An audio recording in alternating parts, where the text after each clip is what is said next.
Hello students, कैसे हैं आप लोग। आज की इस वीडियो में हम chapter number 6 cash flow statement के क्वेश्चन नंबर 11 को सॉल्व करने वाले हैं।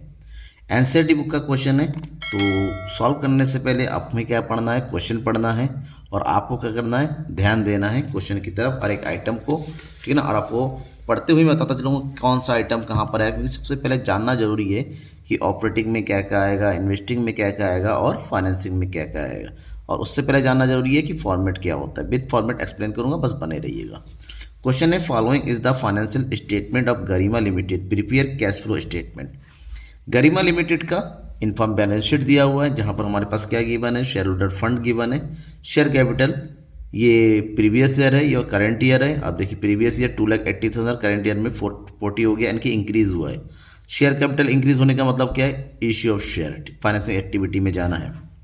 रिजर्व सरप्लस 28 से 40,000 हो गया, यानी कि प्रॉफिट हुआ। और ये प्रॉफिट आपको पता है सबसे पहले टॉप पे जाएगा, first item.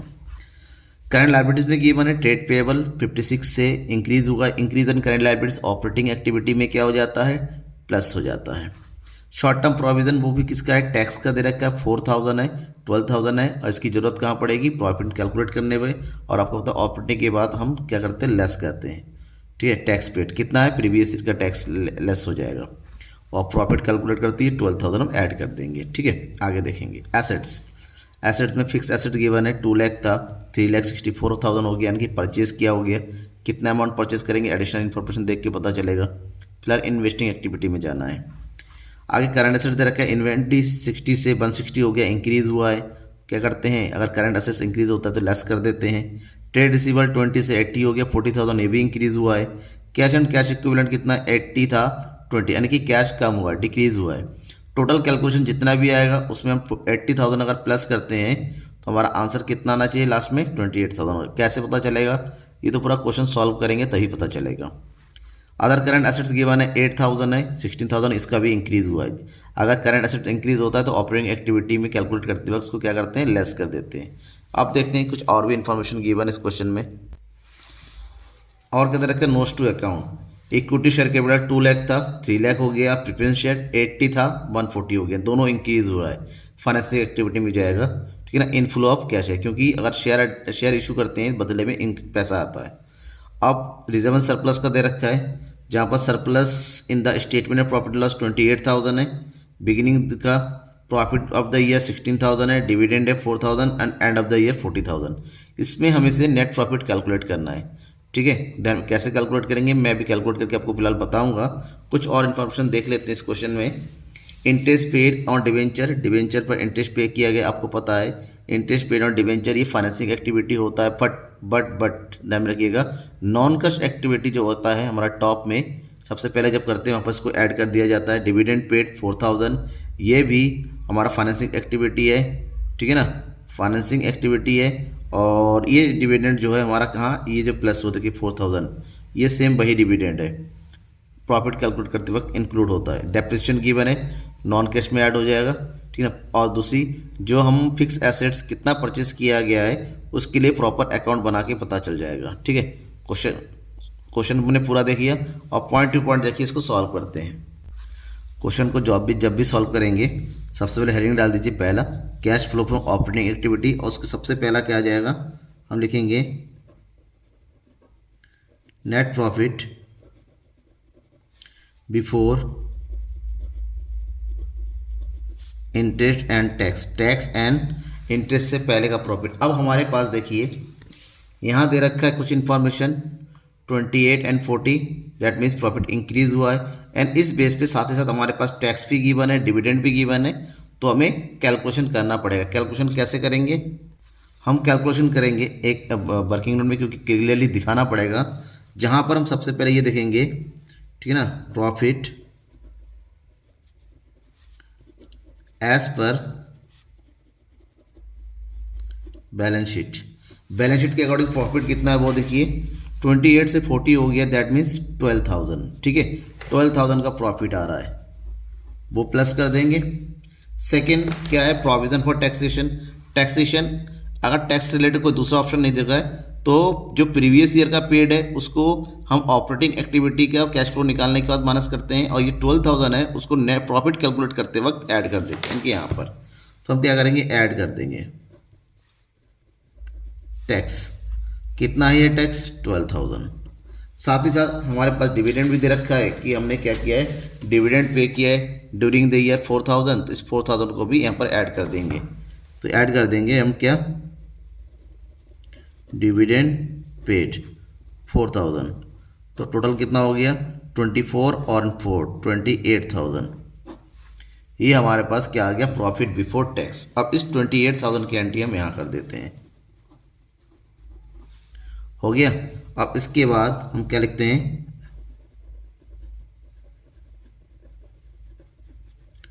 Adjustment of non cash non operating items. Non cash और नॉन ऑपरेटिंग आइटम की एंट्री करेंगे, जहाँ पर हमारे पास क्या क्या दिया हुआ है। नॉन ऑपरेटिंग की अगर बात करते हैं तो हमारे पास देखिए क्या क्या दिया हुआ है, एक डेप्रिसिएशन है और एक इंटरेस्ट ऑन डिवेंचर है। इन दोनों को हम ऐड कर देंगे, ठीक है। तो ऐड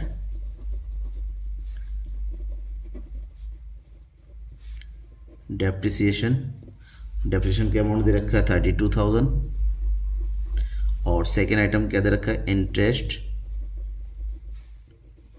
ऑन डिवेंचर, और दिस वन 600, ठीक है। टोटल कर देंगे तो टोटल आ गया 006 10 516 60,600, सॉरी ये 600 है, ठीक है। अब ये जो आया है ना बेटा, ध्यान में रखिएगा, ये जो हमारे पास आया है ये है operating profit, operating profit before working capital changes. तो वर्किंग कैपिटल के चेंज होने से पहले का प्रॉफिट है। अब वर्किंग कैपिटल की बात करते हैं। वर्किंग कैपिटल में क्या आता है, करंट एसेट्स और करंट लायबिलिटीज। जिसमें हम क्या करते हैं, ऐड करते हैं। क्या ऐड करेंगे, हम ऐड करेंगे increase in current liability, increase in current liabilities. अब करंट लायबिलिटी में क्या इंक्रीज हो रहा है, ये तो क्वेश्चन से पता चलेगा। अब क्वेश्चन अगर पढ़ेंगे आप, यहाँ देखिए ट्रेड पेबल्स 56 था, 156 होगा, 1 लाख का करंट लायबिलिटी इंक्रीज हो गया, क्योंकि टैक्स तो आएगा नहीं, बस एक ही आइटम है, वो भी इंक्रीज हो रहा है 1 लाख। तो यहाँ पर डालेंगे हम trade payables 1 lakh, okay done. अब नेक्स्ट क्या होगा, लेस, क्योंकि कोई भी करंट एसेट डिक्रीज तो हो नहीं रहा है, क्योंकि डिक्रीज इन करंट एसेट्स जो है ऐड होता है, डिक्रीज कुछ हो नहीं रहा है, तो लेस। ये क्या हो जाएगा, इंक्रीज इन करंट एसेट्स। अब करंट एसेट्स में कई सारे आइटम है, ठीक है, जहाँ क्या क्या दे रखे हैं देखिए। इन्वेंट्री है 60 से 160 हो गया, दिन में 1 लाख की इंक्रीज हुआ है। ट्रेड रिसीवेबल 40,000 इंक्रीज हुआ है, और अदर करंट एसेट्स 8,000 इंक्रीज हुआ है। इन तीनों की एंट्री हम यहाँ करेंगे, ठीक है, करते हैं। दैट इज इन्वेंट्रीज कितना हुआ, इन्वेंट्रीज हो रहा है 1 लाख। दूसरा क्या है, ट्रेड रिसीवेबल कितना इंक्रीज हो रहा है, 60,000। और तीसरा क्या है, other current assets, this one 8,000। देखिए टोटल अमाउंट कितना है, 1,68,000, ठीक है, नेगेटिव। अब हमें लास्ट में क्या करना है, इनका टोटल करना है। अगर इसका टोटल करते हैं तो कितना आ रहा है, देखिए ये प्लस करेंगे 1 लाख, और ये हो गया 1,60,600, 1,60,600, और उसमें से 1,68,000 नेगेटिव का है। तो रफ में कैलकुलेट करते हैं, देखिए ज़रा, ठीक है, इधर हो गया 1,60,600 और इधर हो गया 1,68,000। दैट मीन्स नेगेटिव वाला बड़ा है, तो सब्ट्रैक्ट करें, कितना बचेगा, 0,4, इधर बचेगा 7,400। क्या बचेगा, 7,400, वो भी नेगेटिव का। तो यहाँ लिखेंगे अब 7,400। क्या चीज़ है ये है नेगेटिव में कैश यूज्ड इन ऑपरेटिंग एक्टिविटीज़। अब इसमें एक चीज़ और रह गया है, लेस करना, लेस टैक्स पेड। और टैक्स कितना पे किया गया है, टैक्स जो पे किया गया है वो हम करंट ईयर का डालते हैं, इसका मतलब प्रीवियस ईयर का डालते हैं 4000। ठीक है, तो 4000 ये पेमेंट किया गया, 4000 ऐड कर देंगे। तो ऐड करने के बाद क्योंकि ये लेस हो रहा है तो ऐड भी लेस करना है क्योंकि, ठीक है, तो ये कितना आ जाएगा 11400 नेगेटिव बैलेंस। जो नेगेटिव बैलेंस आया है इसको लिखेंगे net cash use in operating activities. Okay, done. ये ऑपरेटिंग एक्टिविटी कंप्लीट हो गया।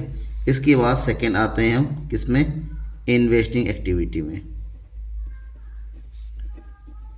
Investing activities.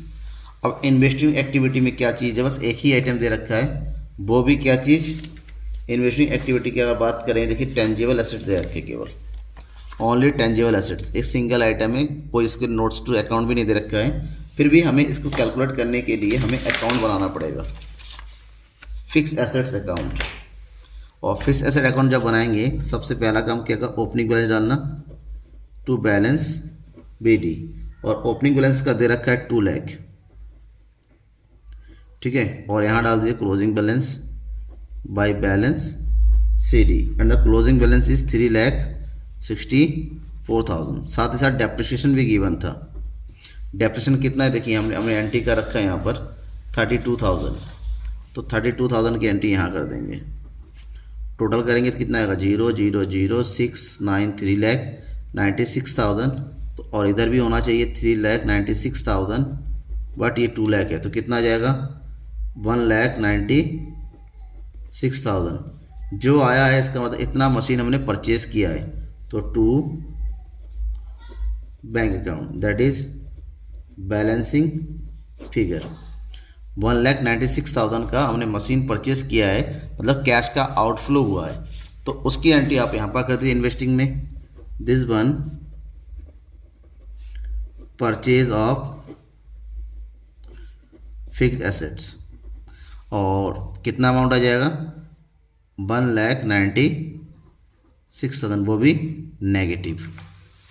ओके, तो ये हो गया हमारा, कुछ दूसरा आइटम नहीं है, 1,96,000 नेट अमाउंट एंट्री कर देंगे, that is net cash used in investing activities. ये डन हो गया। C number, this one financing activity, financing activity. Financing activity में क्या क्या आएगा, बिल्कुल सिंपल है।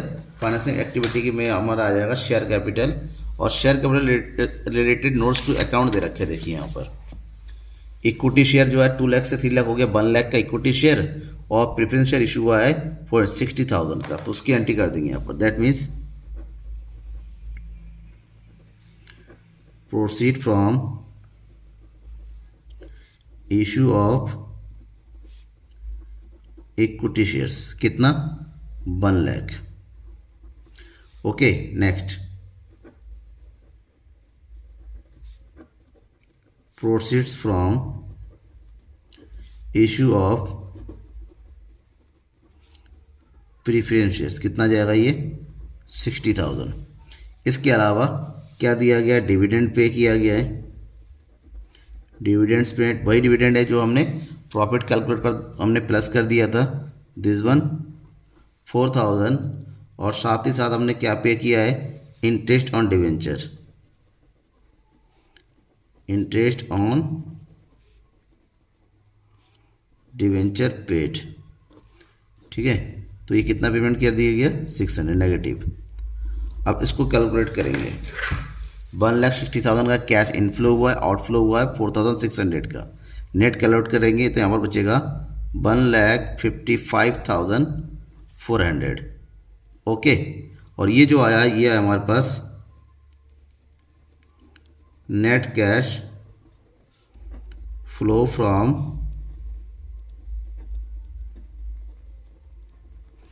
फाइनेंसिंग एक्टिविटीज़ कितना है 1,55,400 ये फ्लो हुआ है। ओके, अब क्या करना है, अब हमें इन तीनों का ऑपरेटिंग, इन्वेस्टिंग और फाइनेंसिंग को प्लस कर देना। ये दोनों तो नेगेटिव में है, ये अकेला अब पॉजिटिव में है, तो नेगेटिव और पॉजिटिव को प्लस कर देंगे तो नेगेटिव वाला ज़्यादा है तो डिफरेंस आएगा कितना 52,000 का नेगेटिव बैलेंस आ रहा है। ये जो नेगेटिव बैलेंस है इसको लिखते हैं हम decrease in cash and cash equivalents, right, 52,600। अब पूरी कैलकुलेशन होने के बाद क्या करना है, इसमें ऐड कर देना है। ऐड क्या ऐड करना है, cash and cash equivalents in the beginning of the year. अब ये कहाँ से मिलेगा, अब दोबारा जाइए आप अपने क्वेश्चन में और क्वेश्चन में देखिए यहाँ दे रखा कैश एंड कैश इक्विवेलेंट, ये ओपनिंग बैलेंस और ये क्लोजिंग बैलेंस। 80,000 को इसमें प्लस कर देंगे, हम 80,000 को इसमें क्या कर देंगे प्लस कर देंगे, और प्लस करने के बाद जो डिफरेंस आना चाहिए देखिए कितना डिफरेंस आएगा, 80,000 माइनस कर दी 0 0 दिस वन 0 और 80 में से 0 में से 2 गया 8 और इधर बचेगा कितना 7 में से 5 गया 2, 28,000। अब देखिए जो 8,000 आए, एक चीज़ ध्यान में रखिएगा, ये किसके बराबर है हमारा, ये जो क्लोजिंग करंट ईयर का बैलेंस है 28,000 सेम आया, तो इसको हम लिखेंगे that is this one cash and cash equivalents at the end of the year, दोनों सेम हो गया, इसका मतलब this one our right answer. Okay, any doubt, तो डाउट जो भी है ना वो कमेंट बॉक्स में लिख के बताइएगा, सर मुझे इस क्वेश्चन में ये डाउट है, ये समझ में नहीं आया, ये प्रॉब्लम है। उस डाउट को क्लियर करने की जिम्मेदारी हमारी है, बस कमेंट में लिखिएगा जरूर। ज़्यादा से ज़्यादा शेयर कीजिए अपने दोस्तों के बीच में, और नेक्स्ट क्वेश्चन का सॉल्यूशन पाना है तो सब्सक्राइब करके बेल आइकन को दबा दीजिए, आपको वो नेक्स्ट क्वेश्चन का जैसे वीडियो अपलोड हो जाएगा अब तक नोटिफिकेशन पहुँच जाएगा। Thank you everyone.